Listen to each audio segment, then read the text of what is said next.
Okay, तो हर यहाँ पर आपको मेरी स्क्रीन नजर आ रही होगी। और कल जो हमने पांडास की थी बेसिक कुछ कमांड्स, जिनको हम मेथड्स भी कहते हैं, जिनको हम ऑपरेशन भी कह सकते हैं, वो हमने देखे थे। होपफुली आपने असाइनमेंट जब की होगी तो आपने एक्सप्लोर किया होगा मजीद कुछ चीज़ों को। और एक्सप्लोर करने से आपको सारी चीज़ें आहिस्ता आहिस्ता समझ में आनी शुरू होती हैं। ज़रूरी नहीं है कि पहले दिन ही सारी चीज़ें आपको समझ में आ जाए, और ज़रूरी ये भी नहीं है कि हर चीज़ आपको पहले दिन ही याद हो जाए। जितना उसको प्रैक्टिस करते जाएंगे उतना आपको याद होता जाएगा।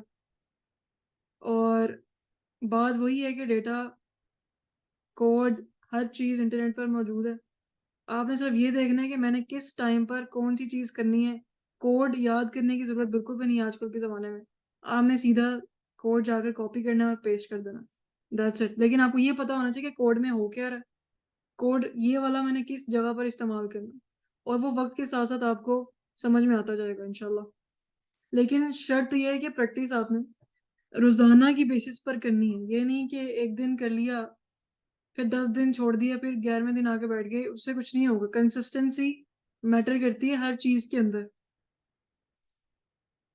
आज मैंने एक निकाला है एक्सरसाइज असाइनमेंट टाइप चीज निकाली है, जिसको हम साथ मिलकर सॉल्व करेंगे। इसके अंदर ज्यादातर तो पांडास की ही चीजें यूज होनी है। एक आध जगह पर कोई और लाइब्रेरी इस्तेमाल हो सकती है, लेकिन वो हम देखेंगे कि कौन सी होनी है। तो आप लोग अगर साथ इसको खोलना चाहते हो, वैसे तो आप लोगों के पास नहीं है, खैर मेरी स्क्रीन पर ही आप लोग देखो। और आप लोगों ने आज साथ मुझे इनपुट देते जाना है कि इस जगह पर ये आना है, इस जगह पर ये आना, ताकि हम साथ मिलकर इसको सॉल्व कर सकें। और इसके एंड पर आपको इसे मिलती जुलती असाइनमेंट या इसे मिलती जुलती वर्कशीट मिलेगी गिटहब पर ही। और उसको जाकर आप लोग डाउनलोड करोगे और उसको फिल करने की कोशिश करोगे। इसमें आपके पास ऑप्शन ये होगा कि आप तीनों मिलकर एक दूसरे के साथ मिलकर काम कर सकते हो। ठीक है। एक्सरसाइज 1 मैंने आज करनी, एक्सरसाइज 2 जो होगी वो आप तीनों मिलकर कर सकते हो। अगर आप तीनों मिलकर करना चाहो तो it's really up to you. आप तीनों एक दूसरे के साथ कोलैब करो, टीम वर्क करना चाहते हो, लेकिन फाइल इंडिविजुअली जमा करानी है। ये नहीं कि एक बंदा फाइल जमा करा दे। हाँ, काम सेम हो जाता है क्योंकि आप लोग एक दूसरे के साथ डिस्कस करके काम करोगे। इट डजेंट मैटर, लेकिन काम जो किया है वो समझ में है। और हो सकता है उसे नेक्स्ट डे आप में से कोई एक बंदा उसको बता रहा हो कि मैंने इस जगह पे ये वाला काम किया, इसका क्या मतलब था। ओके, तो नो योर डेटा के नाम से एक्सरसाइज है। हाँ जी राजीव। मैंने ये कहना था कि मुझे भी मसला हो रहा था जब मैं ये काम करी थी कि डाटा सेट जब हम डाउनलोड कर लेते हैं तो उसको इधर जुपिटर नोटबुक पे कैसे लेके आते हैं। तो आप अगर सेशन के बाद एंड में एक दफा करके दिखा दें। डाउनलोड आपने जो सयारे वाला किया हुआ है डाउनलोडेड फॉर्म में, इंपोर्ट, उसमें मसला आ रहा था, किसी और में मसला आ रहा था? वो तो फिर मैं काफी देर उस पर लगी रही थी, मुझसे डाउनलोड जो मैंने किया था वो नहीं आ रहा था। तो मैंने फिर सी बॉन्ड से ही इंपोर्ट कर लिया था। ओके, आपने फिर इस तरह करना है कि एंड पर आप अपनी स्क्रीन शेयर करना, फिर वहां पर इस मसले को सॉल्व करने की कोशिश करेंगे। ठीक है, एंड पे मुझे एक दफा याद जरूर करा देना आपको। ठीक। ओके, सबसे पहला स्टेप हमारे पास है कि इम्पोर्ट द नेसेसरी लाइब्रेरीज। अब यहाँ पर इस स्टेज पर हमने सिर्फ पांडास को देखा हुआ है, तो हम सिर्फ और सिर्फ पांडास को इम्पोर्ट करते हैं और बाद में देखेंगे किस लाइब्रेरी की हमें जरूरत पड़ती है।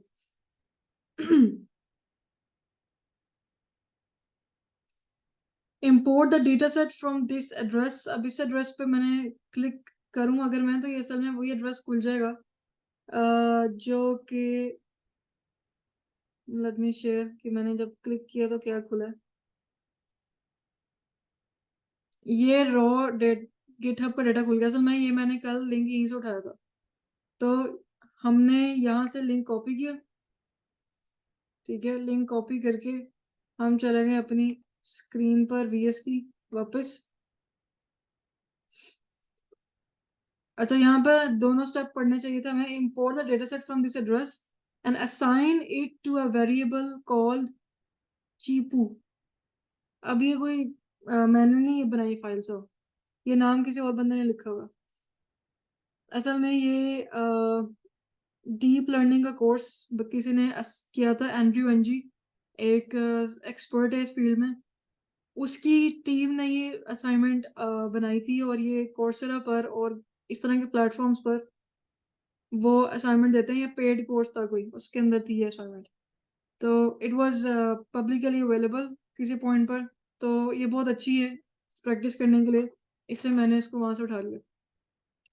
अच्छा, असाइन टू वेरिएबल कॉल्ड चीपू का मतलब है कि हमने इसको चीपू का नाम में सेव करना। जैसे हम कल हमने गाड़ियों वाला डेटा था, उसको गाड़ी के नाम से सेव कर लिया था, या टाइटैनिक का डेटा सेट को हमने किश्ती के नाम से सेव कर लिया, तो यहाँ पर मैंने कहा कि चीपू के नाम से सेव करना है। क्योंकि ये लिंक है, तो हम इस तरह करते हैं यूआरएल, और वही वाला काम जो हमने कल किया था। और यहाँ पे हम कह देते हैं it is Chipu is equal to pd dot read csv, और उसके साथ हमने यूआरएल को रीड कराना है। और क्योंकि ये टीएसपी है तो सेपरेटर हमारे पास आ जाएगा यहाँ पर। दिस टी टैब सेपरेशन के तौर पे हम लिखेंगे।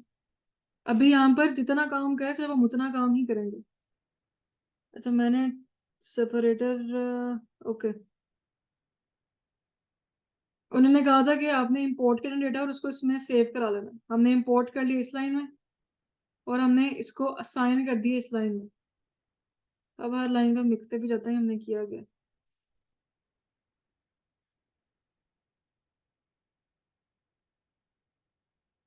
और यहाँ पे हमने क्या किया, असाइनिंग। ये हम गूगल से हम लोग ये उठा सकते हैं ऐसे लिंक? कहाँ से लिंक उठा सकते हैं? गूगल से। केगल पर आसान ये होता है कि आप डेटा डाउनलोड करके उठा लो। आप ट्राई कर सकते हो, क्योंकि मैंने कभी ट्राई नहीं किया अभी तक। क्योंकि वहां पर उन्हें सेपरेट डेटा सेक्शन दिया होता है जहाँ पर वो आपको डाउनलोड का ऑप्शन दे रहे होते हैं, वो बहुत ही आसान होता है। But you can try. मैंने पर्सनली ट्राई नहीं किया उसको। लेकिन ये जो लिंक उठाने वाला काम है ज्यादातर गिटहब पर होता है mostly. assigning the data to चीपू। ठीक हो गया। अब उसने कहा है कि सी द फर्स्ट 10 एंट्रीज।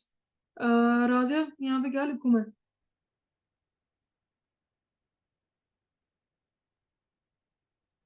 इसमें हम हेड की कमांड यूज करते हैं। बिल्कुल, 10 एंट्रीज देखनी है तो हेड के अंदर लिखूं कि कहाँ हेड लिखूं? 10 लिख। 10 लिख दिया हमने। अच्छा, ये सेपरेट नहीं हुआ डेटा, मैंने स्लैश जो है ना ये वाला डाला हुआ है। ठीक है, ये नहीं डालना, ये डालना था। दोबारा से जाके देखते हैं। अच्छा, मुझे कैसे पता चलेगा कि वो वाला डालना है? यहाँ पर नीचे टैब का ये वाला स्लैश का निशान मुझे दिखा, और फिर मैंने रियलाइज किया कि ये करना था। अब ये अलग-अलग हो गया। अब थोड़ा सा हम डेटा को देख लेते हैं। ऑर्डर आईडी है, ये किसी रेस्टोरेंट का डेटा लग रहा है। क्वांटिटी है कि कितना ऑर्डर किया है। ये नाम है chips and fresh tomato salsa. Nut cracker nut cracker नहीं है, नैन टकेट नक्टर। चॉइस डिस्क्रिप्शन कि इसके अंदर ये फ्लेवर होना चाहिए, ये इतनी डालनी है, इतनी डालनी है। आइटम की प्राइस क्या है। तो इस तरह का डेटा हमारे पास पड़ा हुआ है। अच्छा जी, Maimuna, what is the number of observations in the data set? What should we write here? Number of observation. यानी कि number of rose. Number of रोज ऊपर करें जरा। ये लो, नंबर ऑफ रोज कैसे देखते हैं? रो साइज के थ्रू। हम देखते हैं rows number of observation is equal to, पहले मैं यहाँ लिख दूंगी अभी ऑब्जर्वेशन का जिक्र आए तो रोज का जिक्र होता है उसमें। और उसमें हमने ये देखना होता है, शेप की कमांड हमने कल देखी थी ना, शेप का। शेप से पता चलता है कि क्या है। और शेप हमें रोज और कॉलम दोनों बताता है। रो पहले आता है, तो इसलिए जीरो पे जो पड़ा हुआ है वो हमें चाहिए। तो इसकी रोज हमारे पास कितनी हो गई? 4622। क्लियर हो गया यहाँ पर? यस। ओके। अब उन्होंने यहाँ पर दूसरा सेक्शन भी दिया हुआ है कि इसका दूसरा एक और तरीके से भी हम रोज बता सकते हैं। वो ये है कि डेटा की रोज, इसका मतलब है कि डेटा कितना लंबा है, ये कितना बड़ा है। तो इसका सोल्यूशन होता है सेकंड, कि आप लेंथ देख लो, लेंथ की कमांड होती है या ऑपरेशन होता है LEN, और अंदर आप डाल देते हो डेटा या कुछ भी। तो हमने LEN और चीपू लिखा आगे, तो हमारे पास आ गया 4622। तो ये दूसरा तरीका है रोज पता करने का। व्हाट आर द रोज और ऑब्जर्वेशन, एक ही बात है, इसलिए इस पर कंफ्यूज नहीं होना। पहला तरीका शेप वाली कमांड जो हमें रोज और कॉलम देता है बाय डिफॉल्ट, लेकिन कभी कभी हमने लेंथ चेक करनी होती है डेटा की, क्या कितना बड़ा है, यानी कि ऑब्जर्वेशंस कितने हैं, उसका मतलब यही है कि रो कितनी है, तो हम लेंथ वाला ऑपरेशन या मेथड यूज कर लेते हैं। ये हमने अच्छा जी, इसमें 0 क्यों लिखा है जब शेप वाला यूज किया तो? अच्छा कल मैंने बताया था, लेकिन फिर से रिपीट कर देता है। अगर मैं इसको अंदर 0 ना लिखूँ और मैं इसको ऐसे ही रन कर दूँ, तो ये हमें मुझे दोनों बता देगा, रोज एंड कॉलम। हमने कल देखा था ये वाली बात। 4622 रोज हैं और 5 कॉलम है। तो इसका मतलब है कि इंडेक्सिंग क्योंकि पाइथन में 0 से शुरू होती है, इसका नंबर 0 है, यानी कि 0 जगह पे पड़ा हुआ है, और 5 ये 1 जगह पे पड़ा हुआ है। अब मुझे क्योंकि रोज बतानी है, सवाल यही है, तो हमने क्या करना है, स्लाइस कर देना। स्लाइस करने के लिए हम स्क्वायर ब्रैकेट लगाते हैं और आगे वो उसका पोजीशन नंबर लिख देते हैं कि किस जगह पर पड़ा हुआ है।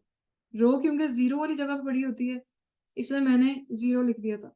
अगर आपसे कोई कॉलम पूछे तो आपने यहाँ पर 1 लिख देना है, तो आपके कॉलम निकल आएंगे। क्लियर हो गया? जी। Okay. What is the number of columns in the data set? हाँ जी, दानिया। हम यहाँ पे नंबर ऑफ कॉलम्स का जो है वो यूज करेंगे। हाँ, नंबर ऑफ कॉलम्स में क्या, अभी जैसे हमने नंबर ऑफ रोज निकाले हैं, नंबर ऑफ कॉलम किस तरह निकालेंगे, हालांकि मैंने अभी बताया भी है। लेंथ लेंथ लिखेंगे एंड देन हाँ, लेंथ मुझे तो सिर्फ लंबाई बता देगा ना, लंबाई से मुराद है डेटा कितना बड़ा है, कॉलम नहीं, ओके देन चौड़ाई नहीं बता शेप रहा। शेप हाँ यूज जी, करनी है। हाँ जी, शेप यूज करना। आप लोग सारे सोए हुए हो और मुझे लगता है आज शेप में चीपू जाकर डॉट 1 लिखेंगे इसके 1 अंदर। लिखेंगे, बिल्कुल 1 लिखेंगे। अभी मैंने यही कहा था कि अगर मुझे कॉलम पता करने हैं तो हमने यहाँ पर वो स्लाइस कर देना 1 को। तो नंबर ऑफ कॉलम मेरे पास आ गए हैं 5। Print the name of all the columns. कल हमने ये वाली चीज भी देखी थी कि सब कॉलम्स के नाम किस तरह लिखने हैं। जिसको आता है वो हाथ खड़ा कर दे, वरना मैं ही लिख दूं, मुझे ही आता है। मजाक किया मैंने, यहाँ पे कोई दिल पे ना ले ले। आई गेस डिस्क्रिप्शन का यूज करके। न, include name, all.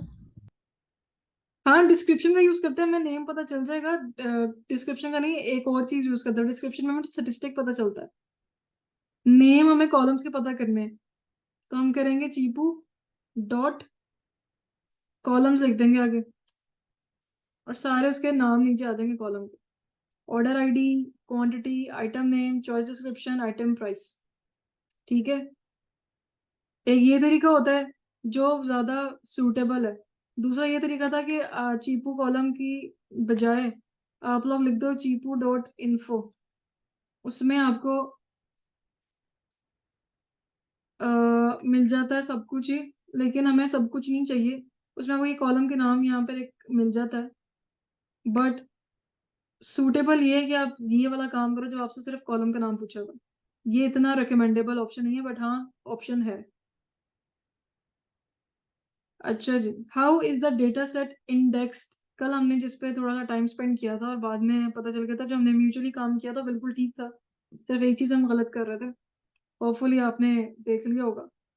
How is the data set index से मुराद है कि अब जो लेबलिंग हुई हुई है डेटा की, अगर मैं जाके ऊपर डेटा को देखूं, ये इंडेक्सिंग है हमारे पास, ये जो साइड पे आ रही है 0 1 2 3 से। ये कहाँ से शुरू हो रहा है, कितनी इसकी नंबर है, कोई जंप आ रहा है, सीक्वेंस में है, क्या है, उसने ये सवाल पूछा हुआ है। अब इसका जवाब देने के लिए हमने क्या करना है, हमने चीपू डॉट इंडेक्स में जाकर उसकी सिर्फ इंफॉर्मेशन लेनी है। चीपू डॉट इंडेक्स हमें ये बता देगा कि उसका इंडेक्स की इंफॉर्मेशन क्या है। तो ये कह रहा है कि स्टार्ट जो है वो 0 से हो रहा है, एंड हो रहा है 4622 पर, और एक एक स्टेप के बाद है, यानी कि 0 के बाद 1 है, 1 के बाद 2 है, 2 के बाद 3 है। इस तरह की इंडेक्सिंग दी हुई है। तो इस चीपू डॉट इंडेक्स हमें ये बताता है कि इंडेक्सिंग किस तरह हुई हुई है डेटा सेट की। ठीक है, यहाँ तक क्लियर है सबको?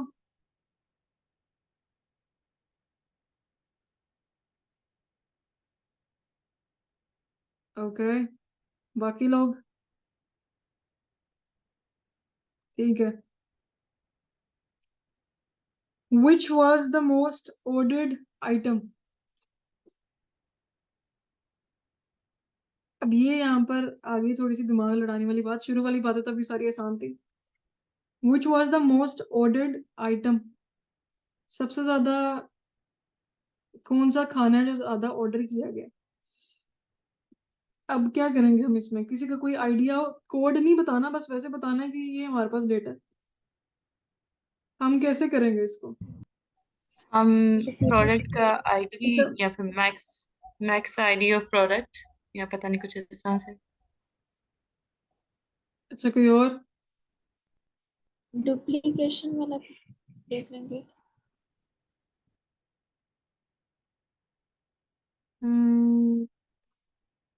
या फिर डुप्लीकेशन। काउंट मैक्स आईडी या ऑर्डर। अच्छा, मुझे जरा नीचे जाना था, सवाल दोबारा पढ़ते हैं, कॉलम्स तो ऊपर लिखे हुए हैं हमारे पास।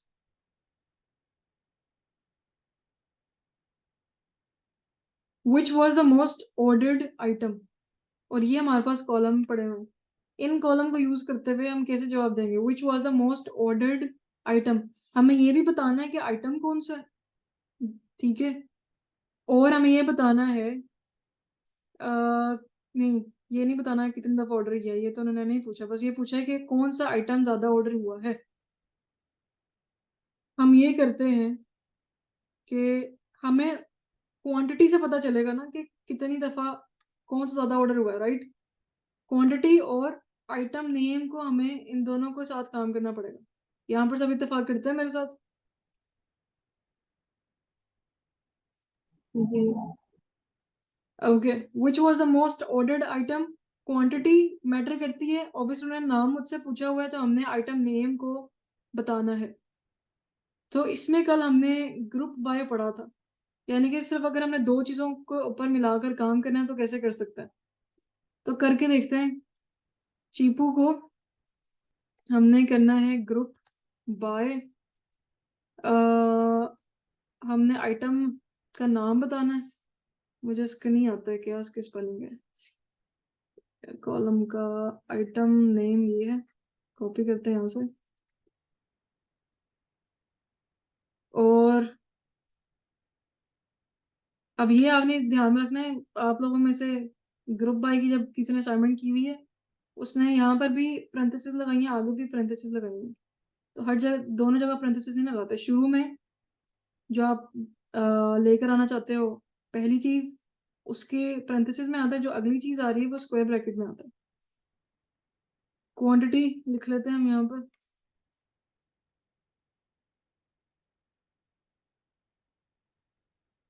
हम चीपू को ग्रुप कर रहे हैं कि आइटम नाम, आइटम के जो नाम है और क्वांटिटी, वो जरा हमें बता दे। इसको रन करके देखते हैं अभी। अच्छा, रन तो ये हो गया, लेकिन हम इसको करते हैं कि इंफॉर्मेशन हमें जमा करके बताओ भाई।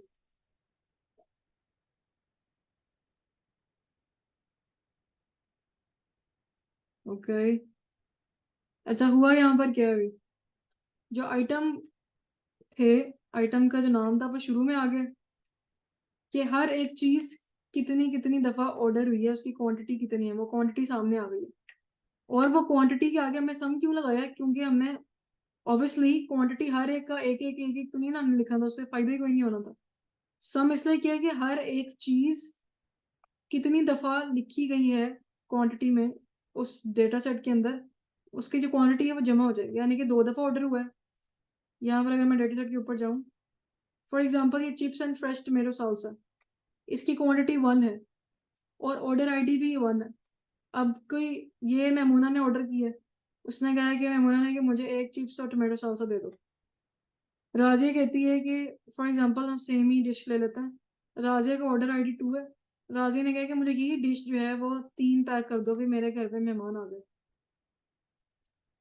ओके, तो अब ये 3 + 1 4 दफा ऑर्डर हुआ है।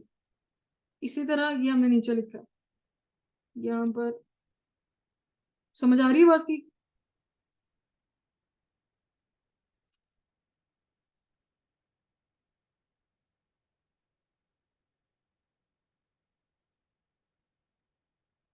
ओके।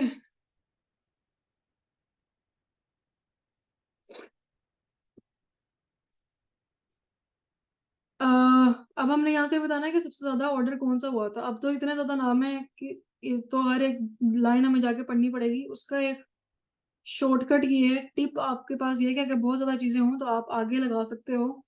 सॉर्ट कर दो इसको, सॉर्ट कर दो वैल्यूज को, और असेंडिंग डिसेंडिंग आप आगे बता सकते हो। यहाँ पर सिर्फ असेंडिंग का ऑप्शन आता है, असेंडिंग, और उसको आगे ट्रू और फॉल्स कर सकते हो। ठीक है, तो हमने यहाँ पे फॉल्स किया, उससे मुझे जो सबसे बड़ी वाली होगी वो ऊपर दिखाई दे देगी। यानी कि जो चिकन बाउल है वो 761 टाइम्स ऑर्डर किया है। तो हमें यहाँ से इसका जवाब मिल गया, which was the most ordered item.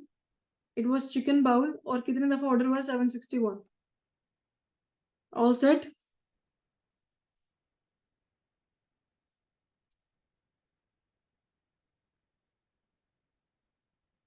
अब नीचे आते हैं।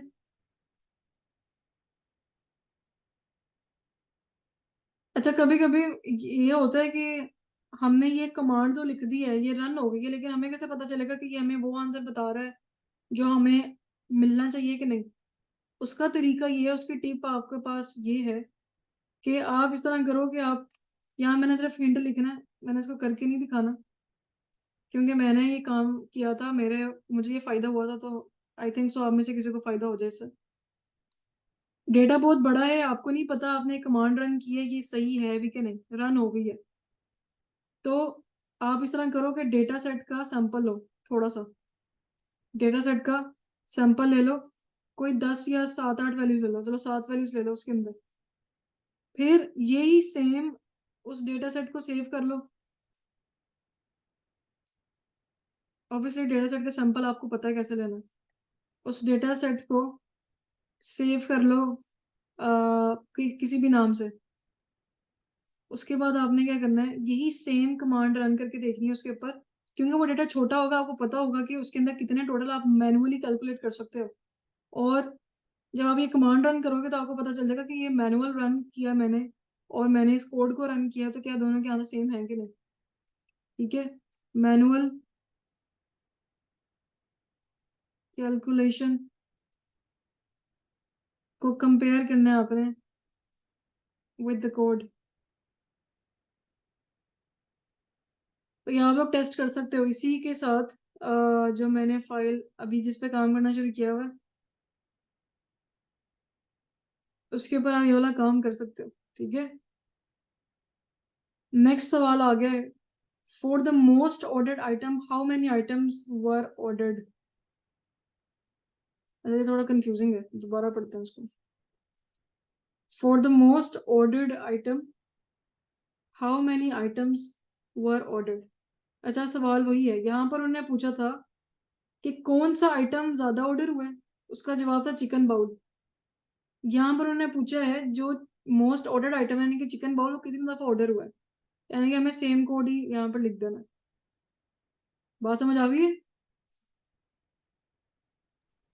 कोई ऐसी कमांड नहीं होती कि जिससे हमें सिर्फ वो आइटम ही मिले, और जैसे ऊपर हमने सिर्फ आइटम देना था लेकिन हम्म। साथ उसकी तादाद भी आ गई थी। हाँ है, वो थोड़ा सा 3 लाइनों पे हो जाता है कोड, मैंने खुद ही नहीं लिखा। इसलिए नहीं लिखा अच्छा। कि जैसे आपने अभी ब्रेनस्टॉर्म किया है कि इस तरह की कमांड हमें, ताकि थोड़ा सा रिफाइन आंसर आ दे, इतनी ज्यादा ज्यादा वैल्यूज ना आए। तो उसके लिए ये होता है कि हम इसको एक डेटा फ्रेम में सेव करते हैं और उसकी सिर्फ पहली वैल्यू हेड के साथ शो कराता है। तो ये वाला आप अपना टास्क ले सकते हो अपनी मर्जी से कि ये वाला मैंने अगर काम करें तो किस तरह हो सकता है। छोटा सा काम है, लेकिन उसके लिए आपको 2 से 3 लाइनें लिखनी पड़ेंगी कोड की, हो सकता है ये। तो हमें ये पता चल गया this is 761 for this particular thing. अब हम चले गए स्टेप नंबर 11 पे।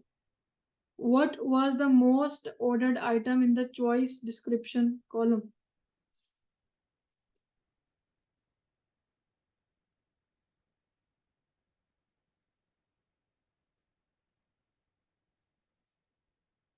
सारे मोस्ट ऑर्डर्ड के ऊपर है। For the most ordered item this. अच्छा, अभी जो आपने बात की थी चॉइस डिस्क्रिप्शन, अच्छा ठीक है। हमने ऊपर अभी क्या काम किया, हमने किया आइटम नेम। अच्छा राधे, मुझे एकदम से जहन में एक बात आई है, लेट्स डू दिस। हेड अगर हम डेटा को सेव कराए बगैर यहाँ लगा दें, what about it?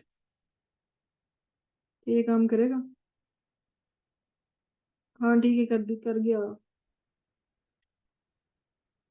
Item name 761 और यहाँ पर भी हम डॉट हेड लिख देते हैं और ये कर दिया, ठीक है।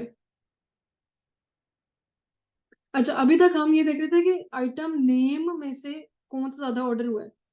अब उसने ये कहा है कि चॉइस डिस्क्रिप्शन में से देखना है। दोबारा डेटा की तरफ जाते हैं। चॉइस डिस्क्रिप्शन यानी कि हम जो एडिशनल बात कर रहे हैं, जैसे राजी ने पिज्जा ऑर्डर किया, राजी ने कहा है कि मुझे जो है ना चीज की एक्स्ट्रा टॉपिंग चाहिए, और मेमोना ने कहा है कि मुझे जो सॉस है वो चाहिए, सालसा सॉस चाहिए, मुझे और कोई सॉस नहीं चाहिए साथ में।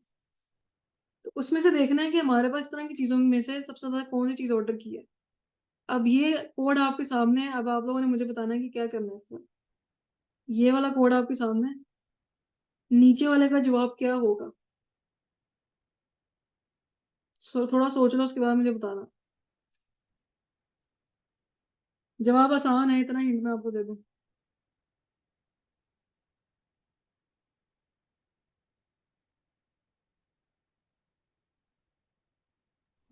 इसमें हम ये ग्रुप बाय लगाएंगे, लेकिन आइटम नेम की जगह हम चॉइस डिस्क्रिप्शन लगा देंगे।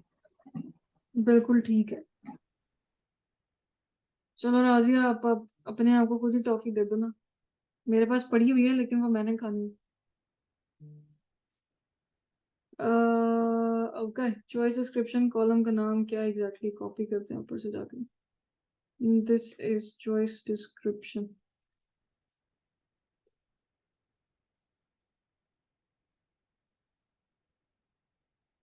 Choice description, okay let's see. ठीक है, डाइट कोक जो है ना वो ऑर्डर कर रहे हैं लोग 159 पर। ये वो वाले लोग हैं जो कहते हैं पिज्जा खा लिया, चलो डाइट कोक ऑर्डर कर लेते हैं साथ में, वजन तो देना पड़ेगा अब। तो ये वाली चीज हो गई। शाबाश राजिया, गुड। अब हम आगे आ जाते हैं कि how many items were ordered in total. हमने ये तो देख लिया कि ये वाली चीज इतनी दफा ऑर्डर हुई है, ये वाली चीज इतनी दफा ऑर्डर हुई है। अब हमने ये देखना है कि टोटल ऑर्डर हमें कितने मिले हैं। फॉर एग्जाम्पल ये 1 महीने का डेटा हमारे पास है, हम ये देखना है कि 1 महीने में हमें कितने ऑर्डर मिले हैं। पहले थोड़ा सा ब्रेनस्टॉर्म कर लो, अगर आपके पास, हम डेटा के ऊपर चले जाते हैं, अगर डेटा हम देखना चाहते हैं तो डेटा ये है, हमें कितने ऑर्डर मिले हैं टोटल, ये हम कैसे बताएंगे? जो क्वांटिटी है उसको डॉट सम कर लेंगे। बिल्कुल एग्जैक्टली, क्वांटिटी को सम कर लेंगे, उससे हमें ये पता चल जाएगा कि कितने हमें टोटल ऑर्डर मिले हैं। चीपू डॉट, अच्छा इससे मुझे एक और चीज भी याद आ गई है, दो तरीके होते हैं, चीपू डॉट क्वांटिटी डॉट सम। अच्छा, मैंने अभी जो कॉलम का नाम है वो ब्रैकेट के अंदर नहीं लिखा, आपने देखो कि मैंने ऐसे लिखे ऊपर, हम हमेशा ब्रैकेट्स में लिख रहे हैं। तो इसका जवाब जो है, हमने जब एक कॉलम रिकॉल करना है ना, सिर्फ एक कॉलम हमें चाहिए, तो हम डॉट लगाकर कॉलम ले सकते हैं। और एक करना है तो हम सिंपली ये ब्रैकेट लगाकर आगे क्वांटिटी लिखकर और सम करके कर सकते, दोनों का एक ही जवाब होगा। लेकिन दोनों तरीके ठीक है, कहीं पे आपको जो भी तरीका दिखे तो आपको पता होना चाहिए कि इसका एक ही मतलब है। अगर एक कॉलम हमने सिर्फ निकालना है तो डॉट लगाकर आगे जो भी ऑपरेटर लगाना है, मेथड लगाना है, वो लगा दो। और इस तरीके से भी कर सकते हैं। इसका ये होता है कि हम इसके अंदर फिर डबल ब्रैकेट्स लगाकर 2 से 3 कॉलम यहाँ पर कॉल कर सकते हैं। यहाँ पे फिर मैंने ये लगाया और आगे हम दूसरा कॉलम का नाम लिख देंगे तो वो हो जाएगा। ठीक है, गुड मेमुना। अच्छा जी, turn the item price into a float, तो वो पहले किस में है? अच्छा, जो आइटम प्राइस है उसके साथ डॉलर के साइन लगा हुआ है, $2.39। हम पहले चेक करते हैं कि इसकी डेटा टाइप क्या है। पहले हम ये चेक करते हैं कि इसकी अभी डेटा टाइप क्या है। किसी को पता है कैसे डेटा टाइप चेक करता है? यस, ये ऊपर वेरिएबल्स में जाके क्लिक करेंगे तो वो नीचे सब जो है उनकी डाटा टाइप्स को शो करा देगा नेम के साथ। वेरिएबल्स में चले गए और चीपू में चले गए, क्योंकि हमने तो वेरिएबल डिफाइन ही ना किया, ये तो डेटा के अंदर वेरिएबल है, राइट? तो इसमें हमें यहाँ पर नहीं दिखेगा, तो हमें यहाँ पर नहीं पता। ओके, वो जो हमने वेरिएबल डिफाइन किया होता है हमें उसमें दिखता है। तो अब हम क्या करें फिर? डेटा टाइप लिखेंगे और अंदर जो कॉलम है वो। डेटा टाइप लिखूं ये इस तरह, ऐसे चीपू डॉट आइटम प्राइस। अच्छा जी, क्या कह रही है? D type is not defined हुई, इसने कहा कि ये कुछ नहीं, मुझे समझ में आ रहा क्या लिखा। इसका ये होता है जब हमने जिसकी टाइप मालूम करनी है ना, कॉलम की, वेरिएबल, ये आपको बात अभी पता होनी चाहिए। जो हमने डी टाइप जिक्र किया था ना पहले, शायद वो हमने वेरिएबल अंदर डाल दिया था। डी टाइप ब्रैकेट खोली और अंदर वेरिएबल लिख दिया, वो वेरिएबल में से सिंपल एक था वैल्यू। ये हम पूरे कॉलम की देख रहे हैं कि पूरे कॉलम की डेटा टाइप क्या है। जब हमने पूरे कॉलम की देखनी है, उसके लिए हम ये करेंगे कि चीपू में से आइटम प्राइस लिया, आगे डी टाइप लिख दिया। काम वही करना है लेकिन प्लेसमेंट थोड़ी आगे पीछे करनी है बस। ये डेटा हमारे पास है, उसमें से ये कॉलम है, उसकी डेटा टाइप बता दो भैया हमें। उसने क्या डेटा टाइप है? ओ, यानी कि ऑब्जेक्ट है, यानी कि स्ट्रिंग है। अब हमने इसकी तब्दील करनी है डेटा टाइप। अब डेटा टाइप तब्दील आसानी से नहीं हो सकती क्योंकि ये स्ट्रिंग है और स्ट्रिंग के अंदर यहाँ पर एक सिंबल भी आ रहा है, ये सिंबल डॉलर का सिंबल है। तो अब हम ये किस तरह करते हैं? अच्छा, आपको ना कहीं पर लैम्डा का कॉन्सेप्ट होगा कि लैम्डा कॉन्सेप्ट आपको नहीं होगा, आपको कहीं दिखेगा कि लैम्डा फंक्शन के थ्रू ये काम करना है, लैम्डा फंक्शन के थ्रू ये काम करना है। यहाँ पे भी उन्होंने ये लिखा है कि लैम्डा फंक्शन के थ्रू चेंज करो टाइप। लेकिन मेरा मानना ये है कि पहले लैम्डा फंक्शन के बगैर हम करके देखते हैं, फिर लैम्डा फंक्शन को देखते हैं। Changing the data type without any without lambda function.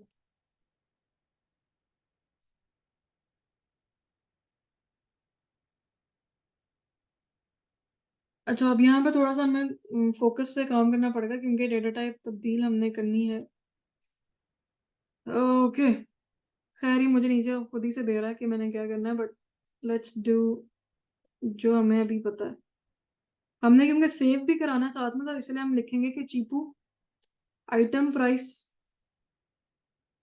में सेव करा दो इज इक्वल टू, जो भी हम काम करेंगे कौन सा वेरिएबल तब्दील कराना है, वही जो हमने आइटम प्राइस का लिया, आइटम प्राइस। अब इसको कि ये किस में है, ऑब्जेक्ट में, स्ट्रिंग में है, इसीलिए हमने स्ट्रिंग लिया, str स्ट्रिंग। उसको रिप्लेस हमने करना है REP, रिप्लेस किया हमने। अच्छा, स्ट्रिंग के अंदर क्योंकि यहाँ पर एक डॉलर का साइन बना हुआ है, तो हमने उसको कहना है कि डॉलर का जो साइन है उसको रिप्लेस कर दो कोमा लगाकर, किसी भी चीज से रिप्लेस नहीं करना, उसको खत्म करना है। ठीक है, तो यहाँ पर अभी क्या हुआ है, यहाँ पर ये हुआ है कि स्ट्रिंग का जो एलिमेंट है, हमने स्ट्रिंग की, हमारे पास ऑब्जेक्ट स्ट्रिंग है, रिप्लेस कर दो। ये जो डॉलर का साइन है उसको मैंने ये सिर्फ यहाँ पर दो ब्रैकेट्स लगे हैं, बीच में कुछ भी नहीं लगाया। इसका मतलब है इसको खत्म करना है। अगर मैं यहाँ पर स्पेस दे दूं तो वहां पर एक स्पेस आ जाएगी डॉलर की साइन की जगह, लेकिन मुझे स्पेस नहीं देनी, मुझे वहां पर डॉलर का साइन खत्म करना है। फिर आगे एज टाइप कौन सी टाइप में मुझे लेकर जाना है उसको, क्योंकि ये प्राइस है और प्राइस जो है वो कि डेसिमल में दिया, हम इसको कह देते हैं कि हमें फ्लोट में ले जाओ। यहाँ पे फ्लोट 128 है, 16 आ रहा है, 32 आ रहा है। फिलहाल हम सिंपल फ्लोट करके देखते हैं क्या होता है। अब दोबारा से देखते हैं हमने क्या लिखा है। हमने लिखा है कि चीपू का जो आइटम प्राइस वाला कॉलम है उसमें स्ट्रिंग का जो डेटा टाइप है उसको रिप्लेस करना है। पहले तो ये एक साइन है डॉलर का, उसको कोमा लगाकर पहले वो लिखना है जो ऑलरेडी वहां पे पड़ा हुआ है, बाद में वो लिखना है जिससे हम रिप्लेस करना चाहते हैं, और इवेंचुअली हम किस टाइप में तब्दील कराना चाहते हैं, फ्लोट में। अब इसको रन करके हम देखेंगे, और मैंने इसको सेव कराया ताकि ये डेटा टाइप अपडेट हो जाए। इसको मैंने कराया है future warning, the default value of this will change. ठीक है, हो गया है। हमने चेक करना है कि हुआ कि नहीं हुआ। उसके लिए हम क्या करते हैं, हम ये वाली कमांड जो है ना वो कॉपी करके नीचे रन करके देखते हैं। तो ये फ्लोट 64 में उसने ऑटोमेटिकली उसके साइज देखे, और साइज देखकर उसने 64 वाली स्पेस में ऑटोमेटिकली उसको अलॉट कर दिया। तो यहाँ पे मैंने उसको नहीं बताया था कि मुझे कौन सा साइज चाहिए, उसने उसको देखा है और ऑटोमेटिकली 64 में बाय डिफॉल्ट होता है वैसे ही, उसमें कर दिया है। ये समझ में आ गया कि हमने क्या यहाँ पर तब्दील किया, कि ये जरूरी चीज है।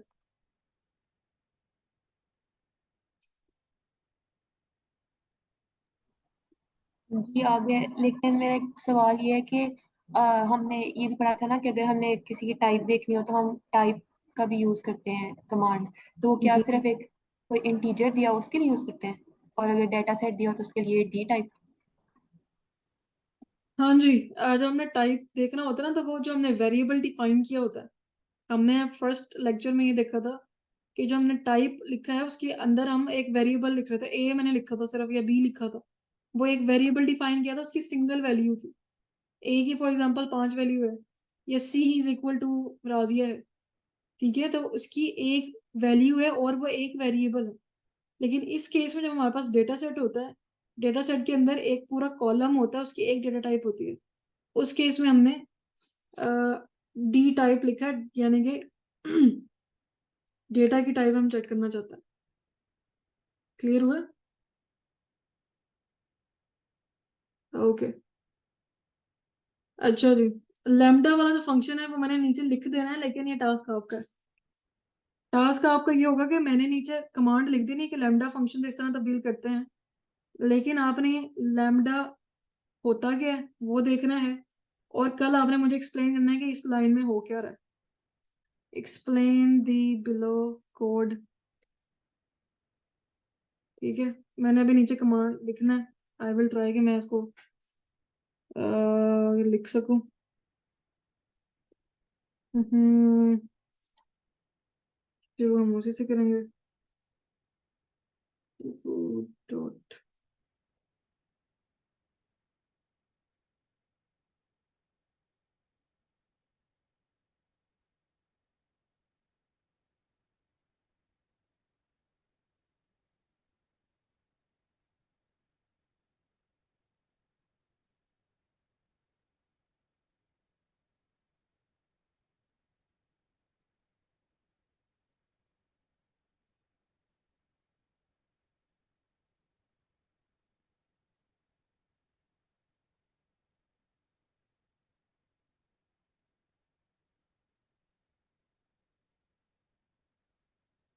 तो मैंने लैम्डा फंक्शन अप्लाई कर दिया है, और असल में सिर्फ ये वाली जगह जो कि आपने एक्सप्लेन करनी है, बाकी पीछे वाला हिस्सा तो सेम है।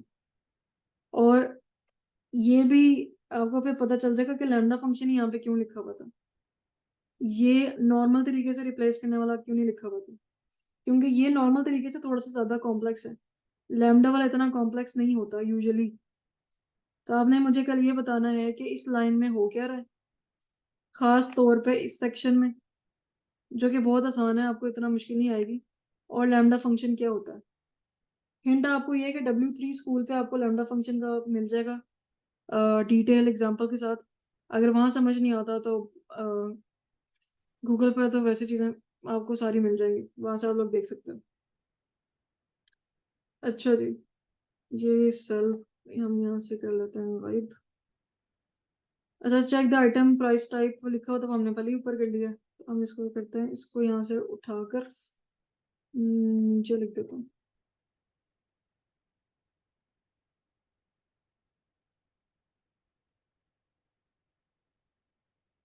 ओके, स्टेप 14 हमारे पास आ गया। How much was the revenue for the period in the data set. अच्छा, पहले तो मुझे ये बता दो, यहाँ पर हमारे पास एक बिजनेस लेडी मौजूद है, दानिया। दानिया, मुझे ये बता दो कि रेवेन्यू किस तरह जनरेट होता है, उसका फॉर्मूला क्या होता है।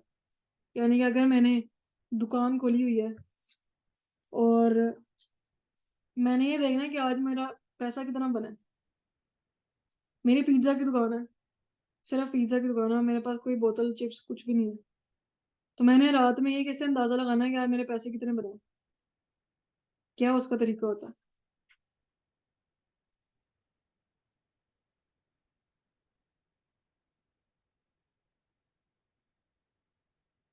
दानिया, आपको आवाज़ आ रही है मेरी?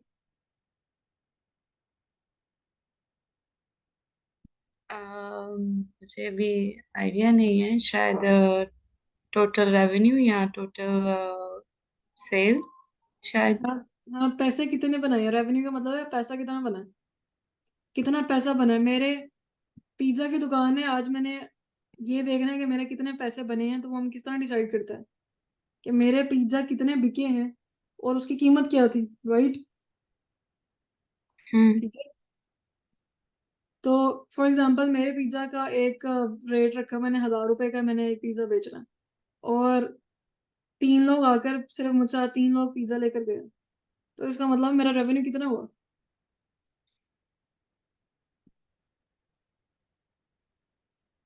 3,000।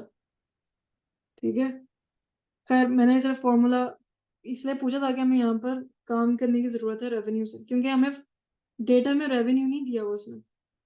उसने पूछा how much was the revenue for the period in the data set. यानी कि टोटल डेटा में हमने रेवेन्यू निकालना है, हमें सिर्फ ये बता दिया कि आइटम की प्राइस क्या है और वो कितनी दफ़ा ऑर्डर हुआ है। अब हम क्या करेंगे, आइटम प्राइस को और क्वांटिटी को मल्टीप्लाई कर देंगे, क्योंकि आइटम प्राइस हमने अब कर दी हुई है फ्लोट में, तो हम उसको क्वांटिटी से मल्टीप्लाई करके रेवेन्यू निकाल सकते हैं। इस चीज में किसी को कंफ्यूजन तो नहीं है ना, रेवेन्यू कि क्या होता है रेवेन्यू? नो। ओके, ठीक है, इसका मतलब आप लोग अपनी अपनी दुकान खोल सकते हो आराम से। ओके।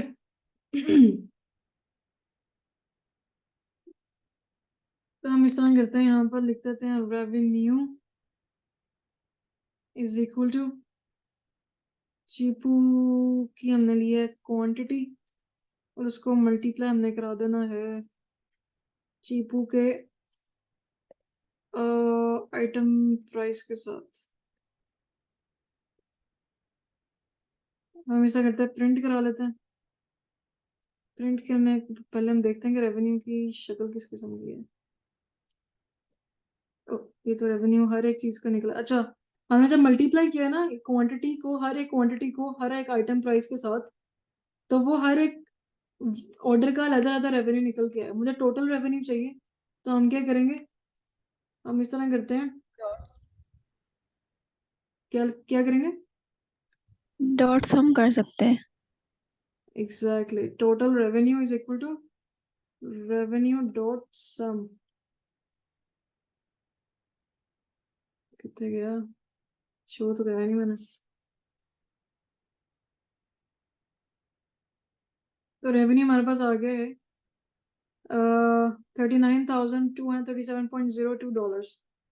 हम इसको थोड़ा सा ना अच्छे तरीके से लिखते हैं, प्रिंट अच्छे तरीके से कराते हैं। प्रिंट, इसको प्रिंट करवा लें ताकि आगे डॉलर का भी लिख दें, क्योंकि ऐसे तो विदाउट यूनिट तो वैल्यू नहीं पता चलेगी क्या है। एग्जैक्टली, बिल्कुल। टोटल रेवेन्यू, आगे हम डॉलर लगा देते हैं, डॉलर कोमा टोटल रेवेन्यू। ठीक हो गया कि हमारा इतना रेवेन्यू। अब यहाँ पर तो हमारे पास एक चीज भी इम्पोर्टेंट है देखने वाली, कि जो हमारा टोटल रेवेन्यू है वो बाय डिफॉल्ट ही आपको 2 डेसिमल प्लेस तक आंसर दे रहा है, सेम लाइक योर आइटम की प्राइस 2 डेसिमल प्लेस तक है। अगर ये ज्यादा डेसिमल प्लेसेस तक का होता, यानी कि ये आगे 5-10 वैल्यूज और होती, तो हमारा ये होना चाहिए था कि हमने इसको 2 तक राउंड ऑफ करना है। ठीक है, तो जिस हालत में डेटा मौजूद होता है आपके ओरिजिनल डेटा में, आपने कोई नया कॉलम बनाया, कोई नई आप वैल्यू बता रहे, तो वो भी उतने ही डेसिमल प्लेसेस तक होनी चाहिए। ये एक किस्म का आप क्या कह लो मैनर्स होते हैं आपके डेटा एनालिसिस के, कि अगर आप इस तरह की छोटी छोटी चीजों का ध्यान रखोगे तो आपसे आपका फाइल देख के, आपकी रिपोर्ट देख के अच्छा इंप्रेशन जाएगा कि इसको पता है कि डेटा एनालिसिस के मैनर्स कौन से होते हैं, रिपोर्टिंग के मैनर्स कौन से हैं। ठीक है, आगे कहीं पे शायद हमें देखते हैं जरूरत पड़ी राउंड करने की तो हम जाके कर लेंगे, अदरवाइज यहाँ पर मुझे दोबारा आकर इसको राउंड करना, आपको बताना पड़ा कि राउंड किस तरह करना, तो हम आएंगे बाद में। So how many orders were made in this period, कितने ऑर्डर हमने एक महीने में हमारे पास कितने ऑर्डर आए, लेट्स से। तो हम यहाँ पर करते हैं ऑर्डर टोटल ऑर्डर नहीं, अभी ऐसे करते हैं चीपू ऑर्डर आईडी। अच्छा, हमें कैसे पता चला कितने ऑर्डर आए हमारा, दोबारा अगर डेटा की तरफ जाएं अगर हम, तो यहाँ पर ऑर्डर आईडी है, क्वांटिटी है, आइटम नेम है, और ये क्योंकि क्वांटिटी एक से ज्यादा हो सकती है, इसका ये मतलब नहीं है कि हमें ऑर्डर 10 आ गए, ये वाली बात जरूरी है।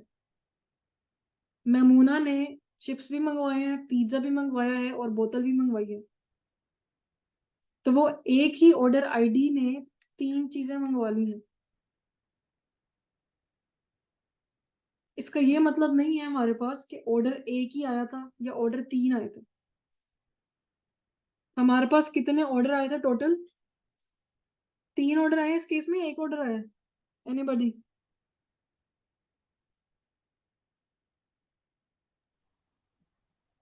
एक ऑर्डर आईडी से 3 ऑर्डर आए। इधर राजे ने वही वाली बात की है कि मेरी बात को ही थोड़ा सा मोल्ड करके एक्सप्लेन कर दिया है, जवाब नहीं है ये। एक ऑर्डर आईडी से आइटम्स उसने मंगवाए हैं 3। अब ये तो नहीं नहीं हमें नहीं, पता हमने कि उसने मंगवाए, कितने ऑर्डर किए। आपने ही मंगवाए हैं, हमने नहीं मंगवाए। आपने पिज्जा मंगवा लिया, आपका ऑर्डर आईडी 1 है। ठीक है, आपने पिज्जा मंगवाया, आपने बोतल भी मंगवाई है, आपने चिप्स भी मंगवाए हैं। अब मुझे ये बताओ कि ऑर्डर है वो एक ऑर्डर आया है या ऑर्डर 3 आए हैं?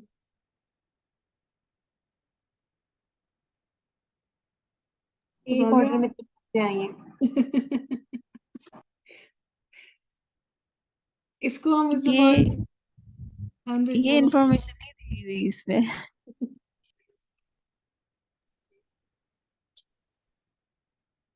ओके, एक minute guys, I have to pizza attend the की कॉल। शॉप अलग है, बोतल की अलग है।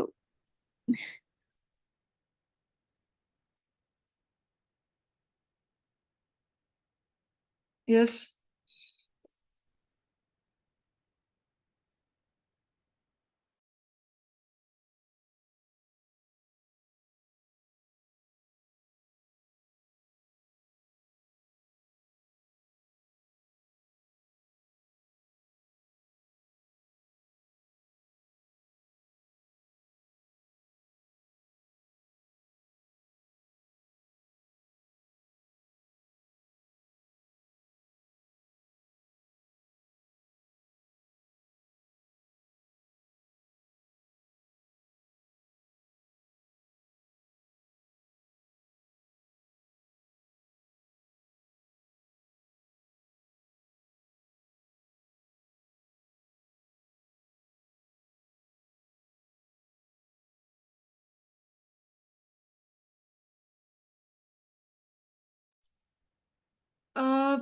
एक मिनट, मुझे एक इमरजेंसी है, आप लोग जरा इस पर थोड़ा सोचो।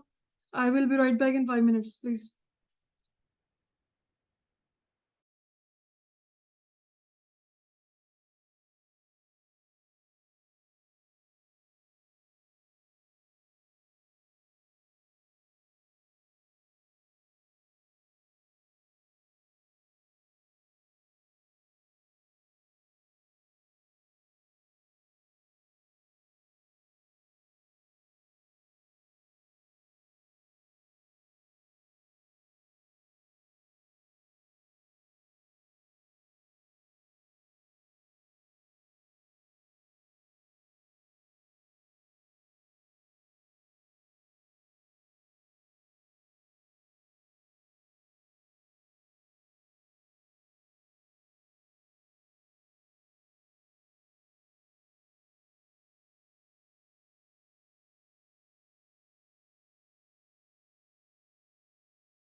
ओके, आप लोगों ने सोच लिया कि अभी उसी नतीजे पे पहुंचे हो या कुछ नहीं पता हमें? फिर तो एक ही है ना, उनके पास तो एक ही ऑर्डर पंच होगा, वो उसमें मैं जितनी मर्जी चीजें मंगवा लूँ। या बिल्कुल, या I like this idea, I have the same feeling for that. कहाँ गया? यहाँ पर है। इसका मतलब ये है कि मुझे ऑर्डर आईडी, जो यूनिक ऑर्डर आईडी है उनको काउंट करना है, राइट? अब हम इस तरह करते हैं कि यूनिक ऑर्डर आईडीज को काउंट करने की कोशिश करते हैं। उसके लिए हम क्या करते हैं? उसके लिए हमने यूनिक का पढ़ा था, वो ट्राई करके देखते हैं। सो चीपू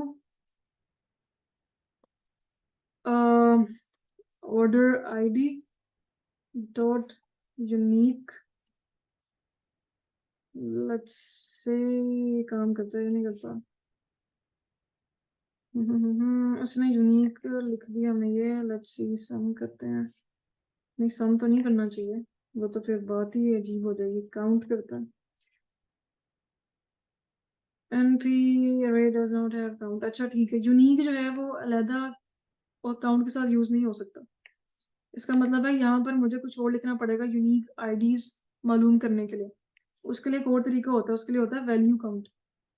जो वैल्यू काउंट होता है वो हमें यूनिक फ्रीक्वेंसीज ही बताता है।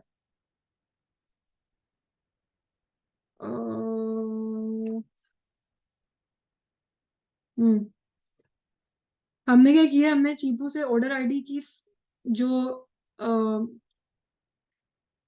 यूनिक वैल्यूज हैं वो ले लिए और फिर उनको काउंट कर दिया। सम नहीं करना, सम का मतलब होगा 1 + 1 + 1, जैसे यहाँ पर लिखा हुआ है, तो वो तो फिर बहुत ही ज्यादा हो जाएगा। ठीक है, ये हो जाएगा 1 + 1 + 1 + 1 + 2 + 3।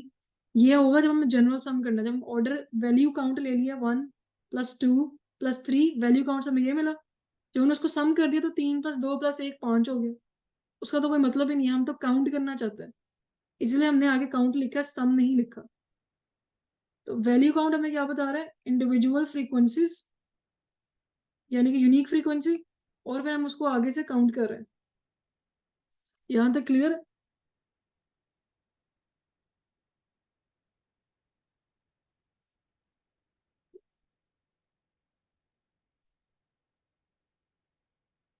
ओके,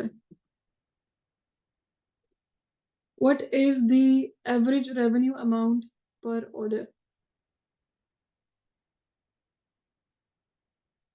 एवरेज रेवेन्यू तो हमें तब निकलेगा जब हम टोटल एवरेज, जो उसका फॉर्मूला होता है, एवरेज स्कोर हम फाइंड आउट कर रहे हैं।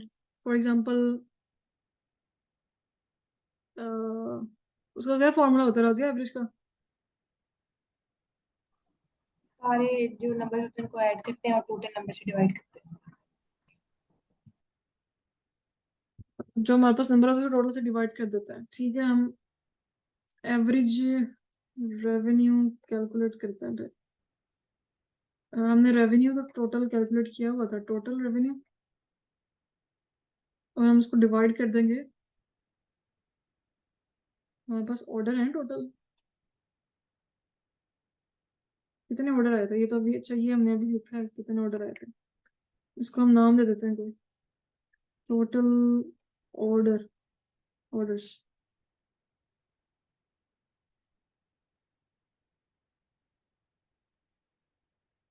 इसको हम रन करते हैं और यहाँ पर हम लिख देते हैं टोटल ऑर्डर्स। तो हमारे पास ये आ जाएगा प्रिंट। अच्छा चलो ये करता है। तो यहाँ पे एवरेज रेवेन्यू आ गया 21.3842 ब्ला ब्ला ब्ला ब्ला 7। अब ये अच्छी नहीं लग रही यहाँ पे वैल्यू। अब हमें ये चाहिए कि हम यहाँ पर इसको 2 तक राउंड कर सके, क्योंकि जितने भी हमारे पास रकम वाली फिगर्स हैं वो सारे 2 तक राउंड ऑफ हुई। अच्छा, राउंड ऑफ करने के लिए हमें एन, जो नमपाई वाली लाइब्रेरी उसका इस्तेमाल करना पड़ेगा। हम यहाँ पे उसको इस तरह करते हैं, ऊपर ही इम्पोर्ट कर लेते हैं पहले, क्योंकि वहां पर लाइब्रेरीज का सेक्शन था। इम्पोर्ट numpy, और हम राउंड करते हैं इस फिगर को जो हमारे पास आ रही है 21 पॉइंट समथिंग की। अच्छा, हम्म उसका तरीका ये होता है NP डॉट राउंड, और आगे जिस चीज को राउंड करना है वो लिखते हैं, एवरेज रेवेन्यू को करना है, और कितने डेसिमल प्लेसेस तक हमें चाहिए, 2 तक चाहिए। तो ये हमारे पास आ गया 21.39। तो यहाँ पर मैंने numpy को यूज करते हुए उसका राउंड का फंक्शन इस्तेमाल किया है और एवरेज रेवेन्यू कर दिया है 2 डेसिमल प्लेसेस तक। तो मेरे पास एवरेज रेवेन्यू पर ऑर्डर आ गया 21.39। इसका दूसरा तरीका क्या है एवरेज रेवेन्यू कैलकुलेट करने का? Now this is your task as well. Formula obviously यही होगा, क्योंकि मैथमेटिकल फॉर्मूला तो हम तब्दील नहीं कर सकते, लेकिन तरीका डिफरेंट हो सकता है थोड़ा सा। वो आपने देखना है कि इसके अलावा कोई और सोल्यूशन एग्जिस्ट करता है इसका कि नहीं करता।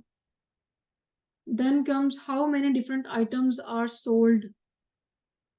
अब हमें क्या चाहिए? आइटम्स हमें पता है, आइटम नेम हमें पता है, हमें ये देखना है कितने मुख्तलिफ आइटम बिके हैं।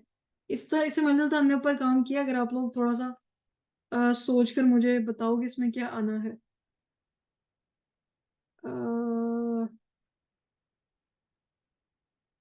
इससे हेल्प ले सकते हो। How many different items were sold.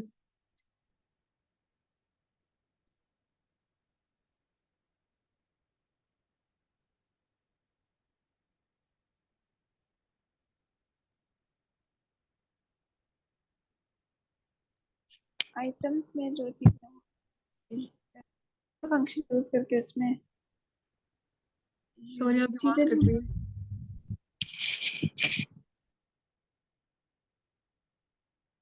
हमने क्या करना है, हमसे सवाल वही सेम पूछा हुआ है, सिंपल हमने कॉपी करके इधर आइटम नेम लिख देना बस। आइटम नेम, आई गेस इससे हमारा काम हो जाएगा। कितना टोटल आइटम उनकी दुकान पे पड़े हुए हैं जो बिके हैं? यस, 50 आइटम जो हैं बिके। तो ये हमारे पास हो गया, आज का काम खत्म। इसमें कोई किसी को सवाल है तो वो पूछ ले। ये मैंने अपलोड कर देना इंशाल्लाह गिटहब पर, आप लोग वहां जाके देख सकते हो।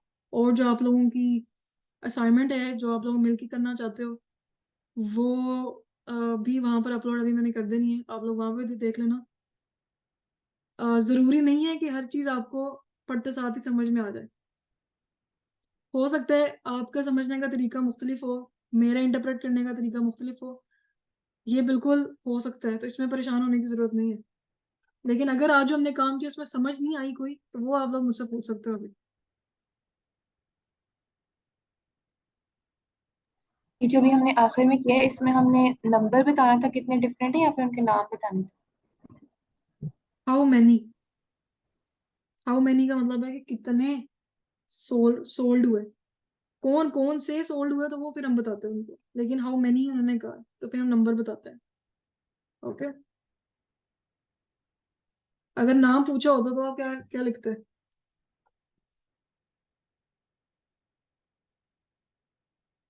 पहले उसमें से यूनिक आइटम निकालते और फिर उनको सम कर लेते।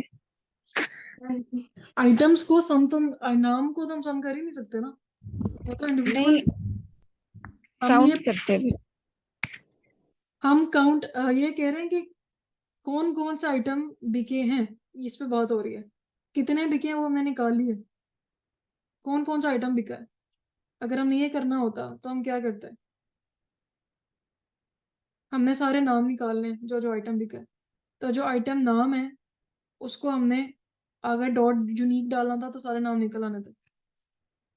इस तरह करके Chipu dot item name dot unique, ये सारे निकले हैं जो बिके हैं। और ये 50 ही होंगे, अगर कोई गिनना चाहता तो गिन ले। तो ये सारे नाम निकले हैं। अगर उन्होंने नाम पूछा तो हम इस तरह करते हैं, बट उन्होंने तादाद पूछी है तो हमने इस तरह किया। ओके, क्लियर हो गए? यस। ठीक है, कोई सवाल और? ये मैंने पूछना था कि ये टास्क के अलावा असाइनमेंट है जो कि हमें कल ही सबमिट करवानी है, उसके लिए टाइम होगा असाइनमेंट फिर? आपके पास ये टास्क की डेडलाइन कल तक है, लेकिन जो असाइनमेंट मैंने आपको दी है, क्योंकि कल वेंसडे है, तो आप लोग 2 दिन ले सकते हो असाइनमेंट के लिए, उसका कोई मसला नहीं है। जो असाइनमेंट होगी इस तरह की एक फुल फ्लेज फाइल होगी, उसमें कोई 12-13 है, इससे कम सवाल ही हैं आई गेस, 12-13 सवाल है। तो आप उससे होने को वो 10 मिनट में हो जाएगी, लेकिन आप उस पर टाइम लगा के ज़रूर देखो, और आपके पास वो 2 दिन होंगे, उसमें आपने सॉल्व करना है। ओके। समझ में आ गया सबको आज का काम कि आज हमने क्या किया? Okay good. राजिया और दानिया, दानिया को मुझे लगता है आवाज़ नहीं जा रही।